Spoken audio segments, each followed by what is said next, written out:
मैंने अपनी पूरी ताकत एक कर दी और जैसे तैसे करके बेडरूम की तरफ भागा। तभी उसने मेरी आंखों के सामने पेंटिंग में छलांग लगाई और वो विवेक को अपने साथ पेंटिंग में ले गया। मैं भागते हुए पेंटिंग के पास चला गया और मैंने पेंटिंग में देखा वो आदमी घसीटते हुए विवेक को बरगद के पेड़ के पास ले गया। उसने अपने हाथ ऊपर उठाए और उन्हें जोड़कर उस पेड़ से बोला, हे राक्षस देवता, क्या आपको ये बलि कबूल है? तभी उस पेड़ पर 2-3 मशालें जल पड़ी। वैसे ही वो आदमी हंस पड़ा। उसने अपनी कुल्हाड़ी उठाई। मैं तभी समझ गया कि वो आदमी उस भूतिया पेड़ को विवेक की बलि चढ़ाने वाला है। मैंने वो पेंटिंग उठाई और उसे हिलाने लगा, क्योंकि मुझे लगा कि ऐसा करने से वो आदमी पेंटिंग के अंदर इधर उधर हिलने लगेगा और वो नीचे गिर जाएगा। मैंने पेंटिंग हिलाकर उस पेंटिंग में देखा, पर तभी उस आदमी ने कुल्हाड़ी से विवेक का सर धड़ से अलग कर दिया और वो कटा सर जमीन पर गिर गया। विवेक की लाश जमीन पर तड़प रही थी।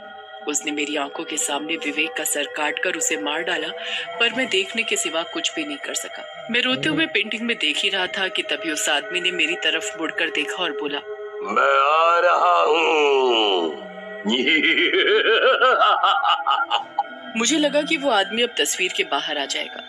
मैंने बिना समय गवाए मेरे सभी कपड़े उस पेंटिंग के ऊपर फेंक दिए और मैं एक कपड़ा लेकर किचन में भागा।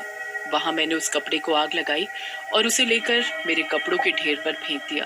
देखते ही देखते मेरे कपड़े जलने लगे और उसके साथ साथ वो भूतिया पेंटिंग अभिजीत के सामने आग की लपटों में जल रही थी। उसे लगा कि अब वो आदमी कभी भी उसके सामने नहीं आएगा।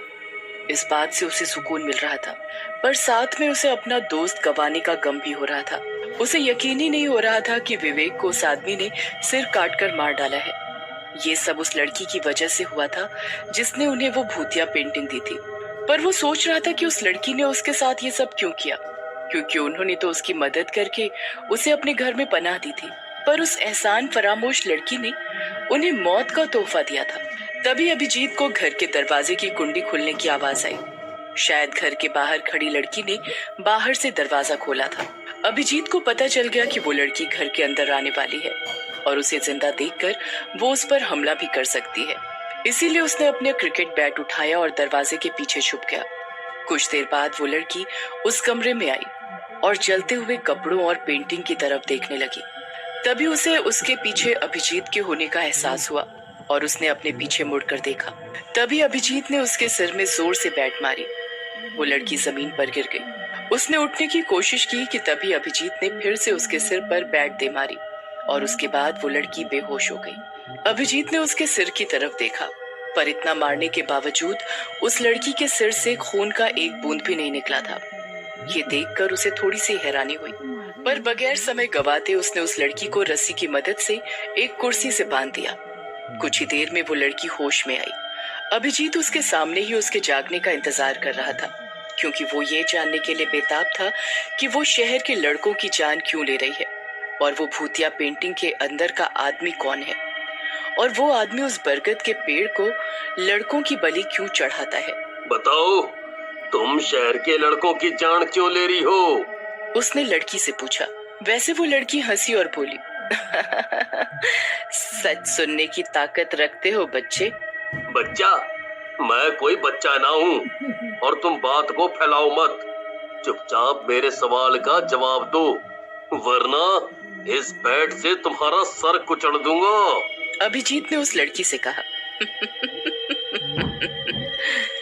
तुम मुझे सिर कुचल कर मार नहीं सकते बच्चे, क्योंकि मैं चुड़ैल हूँ। वो लड़की बोली और वो आगे बोलने ही वाली थी कि तभी अभिजीत बोला, चुड़ैल और तुम? और ऐसा कहकर वो जोर जोर से हंसने लगा, क्योंकि उसे लग रहा था कि इतनी खूबसूरत लड़की चुड़ैल कैसे हो सकती है। तभी वो लड़की देखते ही देखते एक बुढ़िया में बदल गई। अभिजीत ने उसके पैरों की तरफ देखा तो उसके पैर उल्टे हो चुके थे। ये देखकर वो डर के मारे कांपने लगा। तभी वो बूढ़ी चुड़ैल बोली, डरो मत लड़के, मैं एक बूढ़ी चुड़ैल हूँ।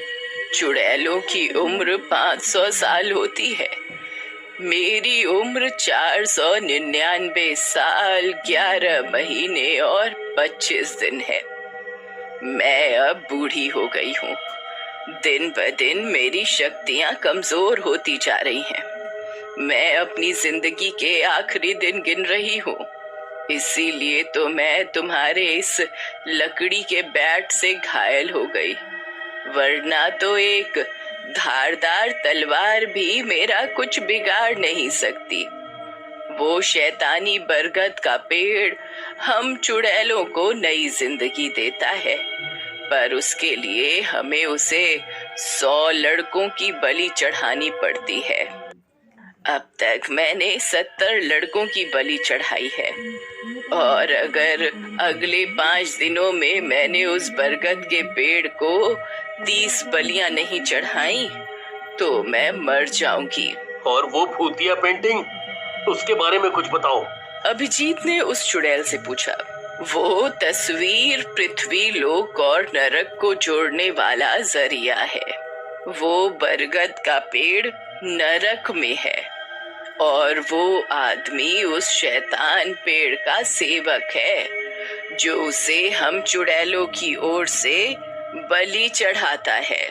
वो बहुत ही ताकतवर है, और तुम्हारी जानकारी के लिए मैं तुम्हें बता दूं कि उस पेंटिंग को कभी भी खत्म नहीं किया जा सकता। उस चुड़ैल ने कहा। पर मैंने तो शैतान के सेवक को उसी पेंटिंग में जलाकर मारा, और अब तो वो पेंटिंग भी आग में जलकर राख हो गई है। अभिजीत ने चुड़ैल से कहा। तभी वो चुड़ैल हंसी। किसने कहा कि पेंटिंग जलकर राख हो गई है और शैतान का सेवक मर चुका है? तभी अभिजीत को अपने पीछे से लोहे के घिसने की आवाज आई। उसने घबराते हुए पीछे मुड़कर देखा और उसके पैरों तले जमीन फिसल गई, क्योंकि उसके पीछे शैतान का सेवक हाथ में खूनी कुल्हाड़ी लिए खड़ा था।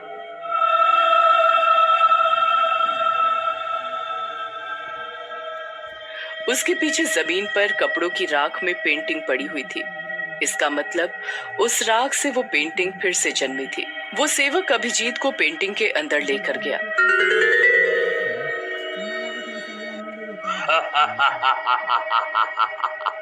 हे शैतानों के देवता, क्या आपको इस लड़के की बलि कबूल है? और उसने बरगद के पेड़ पर लगी मशाल की तरफ देखा। वो उस मशाल के जलने का इंतजार कर रहा था, क्योंकि बरगद पर मशाल के जलने का मतलब था कि उसे बलि मंजूर है।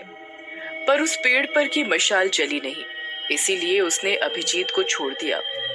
उसके छोड़ते ही अभिजीत अपनी जान बचाकर जंगल में भाग गया। पर शैतान का सेवक उसी जगह रुक गया और भागते हुए अभिजीत को देखने लगा। उस पेंटिंग के बाहर शैतानी बरगद ने अभिजीत की बलि ठुकराई है। ये देखकर बूढ़ी चुड़ैल गुस्सा हो गई और उसने वो पेंटिंग उठाकर जमीन पर पटक दी और बोली, अब किसी और को ढूंढना पड़ेगा। उसके बाद वो बूढ़ी चुड़ैल अभिजीत के घर से बाहर आई और रास्ते पर रुक गई।